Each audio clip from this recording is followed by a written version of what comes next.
വെറും 2 മിനിറ്റ് കൊണ്ട് സ്വാദിഷ്ടമായ നോർത്ത് ഇന്ത്യൻ പാനിപ്പൂരി റെഡി. ഒരു 3 ഉരുളക്കിഴങ്ങ് എടുത്ത് വേവിക്കുക. നല്ലവണ്ണം മാഷ് ചെയ്തതിന് ശേഷം മുറിച്ച് വെച്ച ഉള്ളി ഇതിലോട്ട് മിക്സ് ചെയ്യുക. ആവശ്യത്തിന് ഉപ്പും ചാട്ട് മസാല പിന്നെ ആംചൂർ പൗഡറും ആഡ് ചെയ്ത് നല്ലവണ്ണം മിക്സ് ചെയ്യുക. നമ്മുടെ സ്റ്റഫിങ് റെഡി. സ്പൈസി ആയിട്ടുള്ള മിൻറ്റ് വാട്ടർ അല്ലെങ്കിൽ കട്ടാപ്പാനി ഹിന്ദിയിൽ പറയുന്നത്, അതെങ്ങനെ റെഡിയാക്കാം നോക്കാം.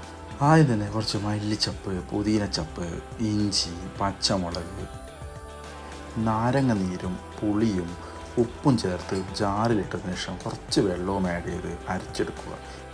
ഇത് അരിച്ചെടുത്ത് ഒരു പാത്രത്തിൽ ഒഴിച്ച് വെച്ച് കുറച്ച് വെള്ളവും ആഡ് ചെയ്താൽ നമ്മുടെ കട്ടാപ്പാനി റെഡി. ഇനി മീട്ടാപ്പാനി എങ്ങനെ റെഡിയാക്കുന്നത് നോക്കാം.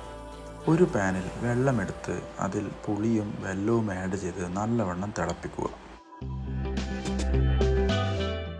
ഈ മിക്സ്ചർ തിളച്ചതിന് ശേഷം ഇതുപോലുള്ള പാനീയമായി മാറും. ഈ പാനീയത്തെ അരിപ്പ കൊണ്ട് അരിച്ച് മറ്റൊരു പാത്രത്തിലേക്ക് മാറ്റുക.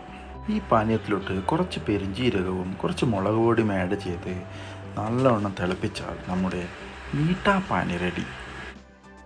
ഇനിയാണ് ഗോൽഗപ്പ, അക്ക, പൂരി എങ്ങനെ ഉണ്ടാക്കുന്നത് നോക്കാം. അത് വളരെ സിമ്പിളാണ്. തിളച്ച എണ്ണയിലോട്ട് പാനിപ്പൂരി പാലറ്റ്സ് വെറുതെ ഇട്ട് കൊടുത്താൽ മതി. അതാ പൊന്തി വരുന്നു നല്ല ഗോൽഗപ്പയായിട്ട്. ഈ ഗോൽഗപ്പ എടുത്ത് പ്ലേറ്റിലോട്ട് മാറ്റിയാൽ നമ്മുടെ ഗോൽഗപ്പ റെഡി. ഇനി ഇത് കഴിക്കേണ്ട ജോലിയാണ് അവശേഷിക്കുന്നത്.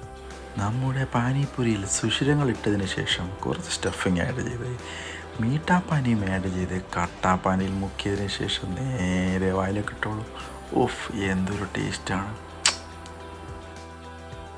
Thanks for watching. വളരെ നന്ദി ഇത് കണ്ടതിൽ.